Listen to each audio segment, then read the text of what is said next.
lo bueno sería que en realidad también podamos pasar el examen y que todos puedan ingresar sin ningún problema. Así que todos los que hayan tenido problemas hoy para ingresar o algo no lo vieron, porfa, se ponen en contacto con Agos, con Alexia, o me avisan a mí si pudieron entrar pero no visualizan algo de biología, como por ejemplo el TP, que no les figuraran, así quedan bien matriculados y vamos solucionando esto y ya la semana que viene sí o sí se pueden meter todos.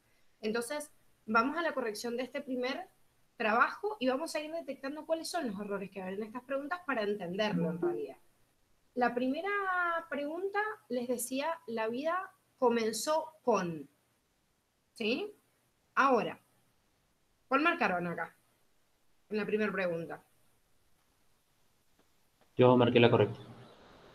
Bien, ¿los demás? Yo leí mal la consigna y marqué la D, porque leí, o sea, cuando empezó la Tierra leí yo. Entonces digo, bueno, como no había oxígeno y eso, supongo que son anaerobias. Entonces marqué esa y después, cuando lo corregí, leí bien la consigna y dijo, ay, marqué mal. Bien. Fíjense que igual entre estas dos, y por eso les pregunto cuál marcaron, si no marcaron la correcta, porque en realidad cuando hablamos de células procariotas autótrofas anaerobias o heterótrofas anaerobias, son dos teorías. El cuadernillo les menciona que en realidad, obviamente que los primeros individuos que poblaron la Tierra fueron bacterias. Y obviamente fueron anaerobios, porque no había oxígeno. O sea que anaerobios eran. O sea que ahí estábamos entre la opción A y la opción D. Sin embargo, si bien hay algunos autores que dicen que los primeros organismos fueron autótrofos, hay otros que dicen que fueron heterótrofos. ¿Y por qué nos dice eso? O sea, ¿por qué la dicotomía? Porque en realidad, por esto lo vimos en el inicio de la Tierra, decir, a ver, si el mismo planeta espontáneamente producía materia orgánica, entonces lo más obvio era que estos procariotas consumían lo que alguien producía, en este caso, las condiciones de ese planeta primitivo. Los fotosintéticos aparecieron en segunda instancia. Acuérdense que les dice, primero aparecieron los primeros procariotas y después los primeros fotosintéticos que liberaron oxígeno. Los primeros fotosintéticos serían los autótrofos, ¿sí? Por eso la opción correcta es aquellos que consumían lo que se generaba en el planeta, ¿sí? Y eran anaerobios porque no había oxígeno todavía.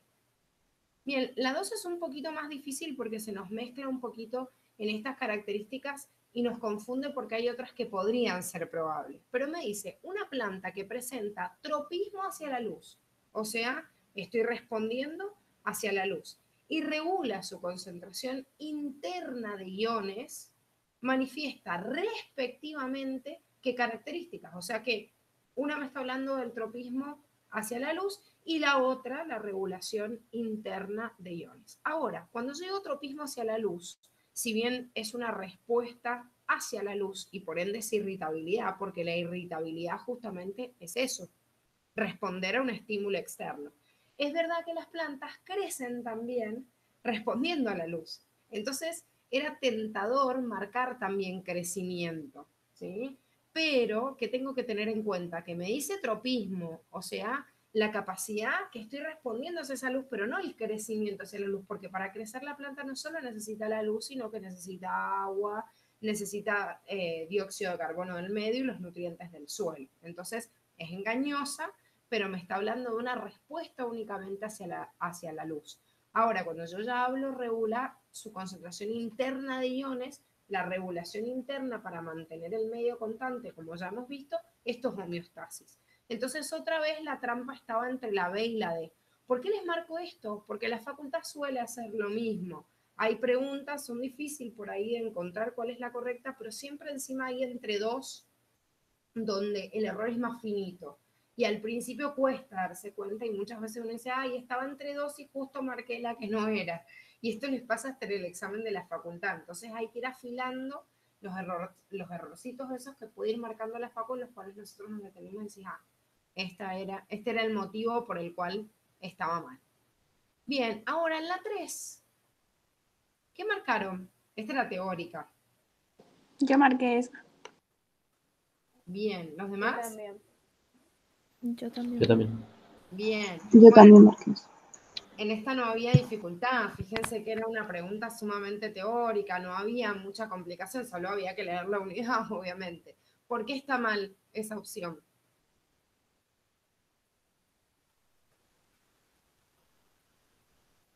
¿Por qué está mal esa que marcaron, que es la B? Porque no eran los vitalistas los que sostenían que las operaciones químicas llevadas a cabo por los tejidos vivos no podían desarrollarse experimentalmente en el laboratorio, mientras que Edward y Hans demostraron lo contrario, por así decirlo, ¿o no? Totalmente, sí. Lo que dijeron fueron que justamente todas las reacciones químicas en realidad que se llevaban a cabo en el exterior, en el mundo inerte, también podían ocurrir dentro de los tejidos vivos. Lo que hacen es romper con esta idea que tenía Pasteur, ¿sí? Por eso son los protagonistas del descubrimiento de las primeras enzimas o como se los llama, fermento. Bien, en el 4 me dice que tengo que marcar la falsa. ¿Acá la marcaron bien o no?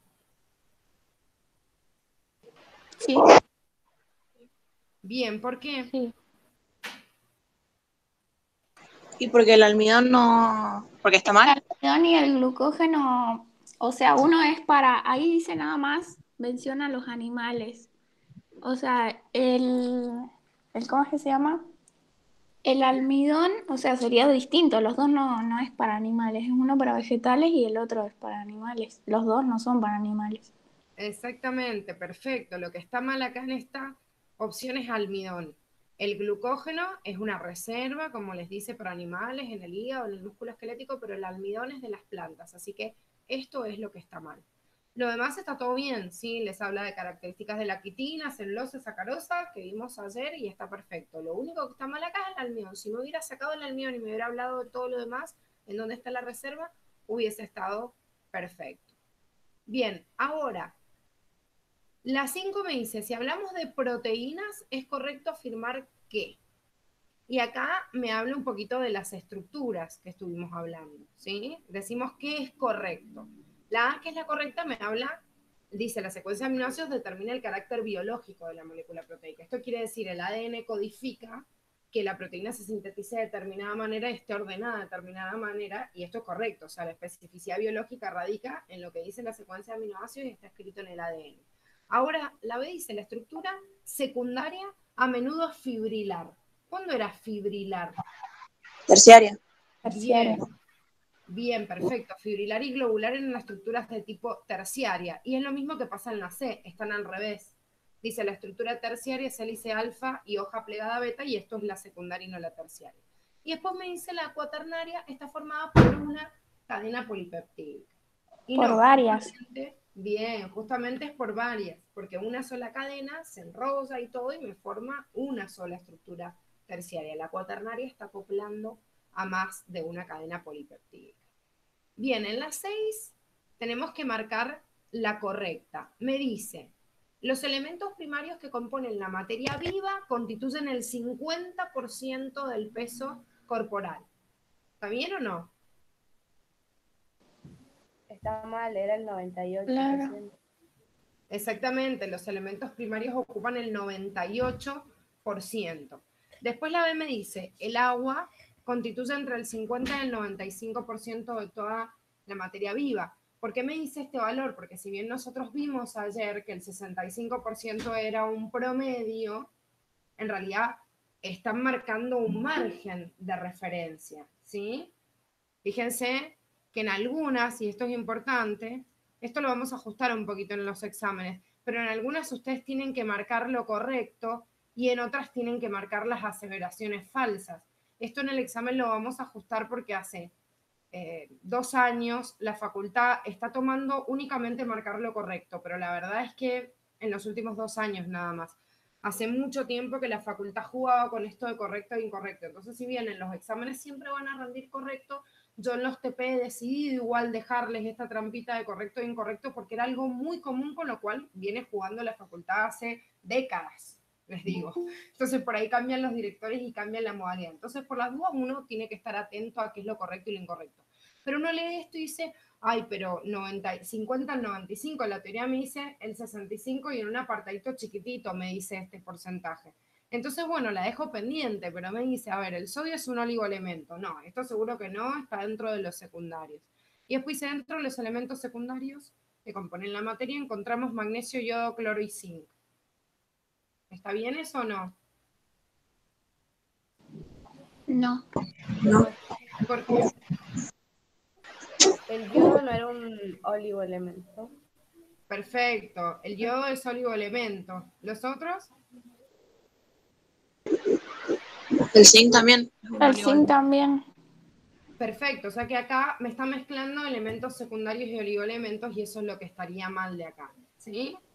Entonces, por eso dejo como única correcta a la del agua, que si bien 65 es un valor que me puso estático en el margen del promedio, está perfecto hablar de este margen del 50 al 95. Que de hecho yo les puse en la clase el ejemplo de un tomate que tiene el 95% de agua. Bueno, las 7 me dice las siguientes biomoléculas se sintetizan a partir de unidades de monómeros. O sea, me dice esto y yo digo, bueno, pero quizás todos están formados por monómeros, pero ya en las opciones me voy dando cuenta a qué se refiere. Si yo estoy hablando a través de estructuras monoméricas, quiere decir que a través del mismo monómero yo puedo sacar un montón de copias iguales. Entonces, ¿cuál de todos estos está formado por el mismo monómero? ¿Marcaron bien esta o no? Sí, Sí. Bien, fíjense que el almidón, si bien es un azúcar, el triglicérido va a tener ácidos grasos y glicerol y las proteínas aminoácidos, o sea, todos distintos. Acá, como bien sabemos, son todos polisacáridos, o sea, polímeros de un mismo hidrato de carbono y todos estos están formados por glucosa. Otra vez acá, glucógeno, ácidos grasos, proteína. Tengo 3 familias distintas. Y acá, partidas, pero otra vez lo mismo, quitina, Es nitrogenada la polisacárido. quitina, ¿no? ¿Cómo? ¿Era la diferencia de que la quitina es nitrogenada? Va, yo Sí, me guié por eso. exactamente, es un polisacárido, pero nitrogenado. Sin embargo, por más de que tenga nitrógeno, las proteínas también y las bases nitrogenadas no tienen el mismo unidad monomérica, porque la base nitrogenada es del ácido nucleico y su monómero es el nucleótido. La proteína, por más de que tenga nitrógeno, su monómero es el aminoácido. Y la quitina, por más de que esté nitrogenado, sigue siendo un azúcar, o sea que su estructura monomérica va a ser un monosacárido. Ujú. ¿Se entiende? Sí. Bien. Bueno, en la 8 les dice, el organismo es la unidad central de la biología, pero para entender a los organismos los biólogos deben estudiarla bien todos los... Bueno, me da toda una introducción. Al fin y al cabo me dice que de acuerdo a un enunciado yo marque el nivel de organización que más abarca. Y dice, en los lagos, un lugar, un territorio, hay un medio inerte, ¿sí? Y además de eso, obviamente, supongo que en el lago va a haber también un montón de componentes vivos. Y me dice la disponibilidad de elementos minerales es el factor limitante de la productividad. Si me dice la disponibilidad de elementos minerales, quiere decir que hay elementos que hay en esos lagos que determinan o limitan la productividad de quién y de los seres vivos que viven ahí, obviamente. No, el planeta no va a producir nada en realidad si no es a través de los seres vivos que son los productores. Entonces, fíjense que estoy nombrando un medio inerte, estoy nombrando los componentes o factores abióticos, componentes también bióticos a través de esta productividad, o sea que no puedo hablar de un individuo, porque el lago ya es un territorio mucho más grande que el individuo, no puedo hablar de una población porque me está puntualizando mucho, o sea, elementos minerales, no me dice un determinado componente para decir, no, es un grupo de individuos de la misma especie. No me lo dice nunca. Y en la comunidad yo tengo un conjunto de organismos vivos, pero no tengo el medio inerte, ¿sí? Entonces, no puede ser comunidad porque estoy nombrando a los lagos y a los elementos minerales. El único nivel que abarca absolutamente todo es el ecosistema, porque justamente el ecosistema es el que engancha todo el medio inerte con el medio, o sea, con los factores bióticos. Bien, en la 9 me dice, de acuerdo a la composición de la materia viva, es incorrecto afirmar que. Otra vez acá tengo que buscar cuál es incorrecto y si bien podían tener algunos detallitos cada una de esas opciones, yo les nombré el ejemplo justamente del yodo, que por más de que sea un oligoelemento y se encuentre en baja concentración, siempre es igual de importante y nunca es menos importante porque haya menos cantidad. Por eso les puse el ejemplo de las personas con problemas de tiroides, ¿sí? No sé si alguno más marcó otra en la 9 o tiene dudas. No. ¿No? No. Bueno, 10 me dice, en cuanto a las características de la vida, todo es correcto, excepto. Me habla de la organización jerárquica, que voy desde el nivel más simple al más complejo, está perfecto. Me habla que el nivel subatómico es el más chiquitito, más simple, que está bien, de acuerdo a lo que toma Curtis, está bien. Después me dice, el metabolismo es el conjunto de reacciones químicas y de transformaciones de energía, es como defino justamente el metabolismo. Ahora la C me dice, la homeostasis es la capacidad del cuerpo de igualar las condiciones internas con las externas. Igualar condiciones internas con externas sí, sería estar en equilibrio con el medio. Eso quiere decir, si afuera hacen menos 10 grados bajo cero, mi cuerpo está a menos 10 grados bajo cero, y si afuera hacen 40 grados de calor, mi cuerpo está a 40 grados de calor. Significa estar en equilibrio con el medio y no en un equilibrio interno con el propio organismo, que es justamente la forma en la que definimos homeostasis. Por eso está mal, ¿sí?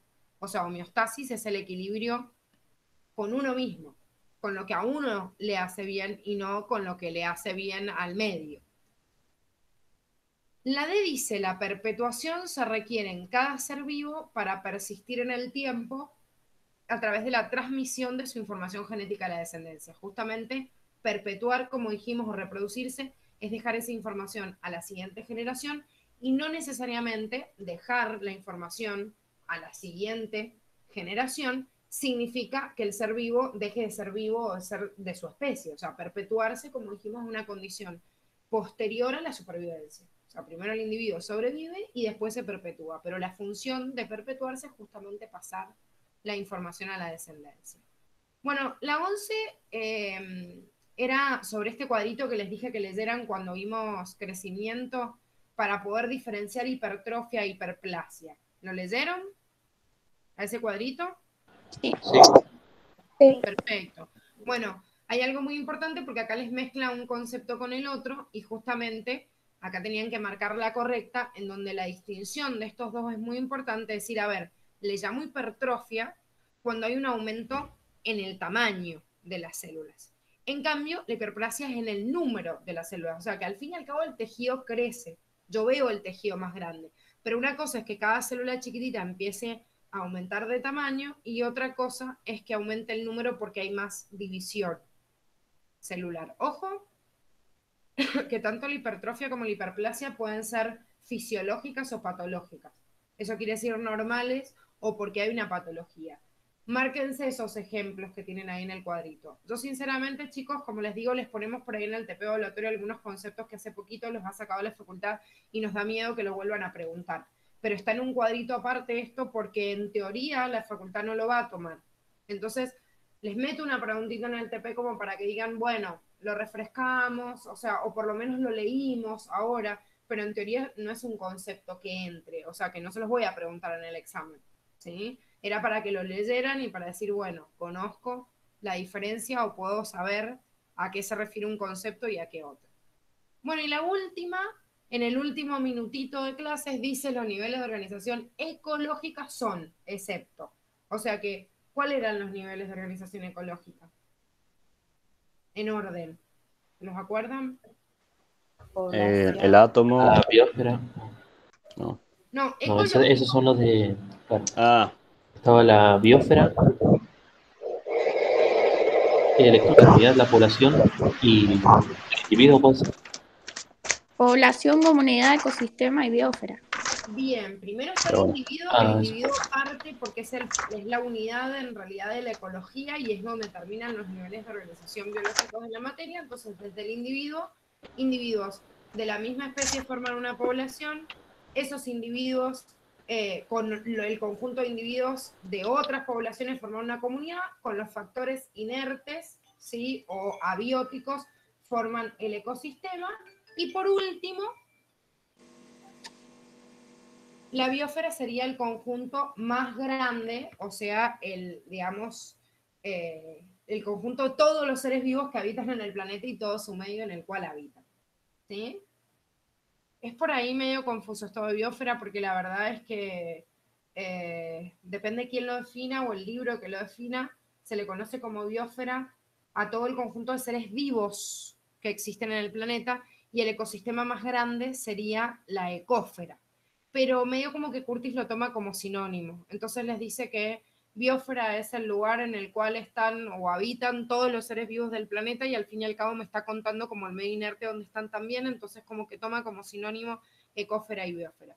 De todas maneras, en ecología, que es la unidad 8, y cuando veamos bien y desarrollemos bien todo este contenido, vamos a volver a retomar estos conceptos de biosfera y lo van a estudiar bien como lo define el cuadernillo de la facultad. ¿Sí? ¿Alguna duda, chicos? No. No, Está profe. bien. No, profe. ¿Nadie quiere hacer una pregunta? ¿No?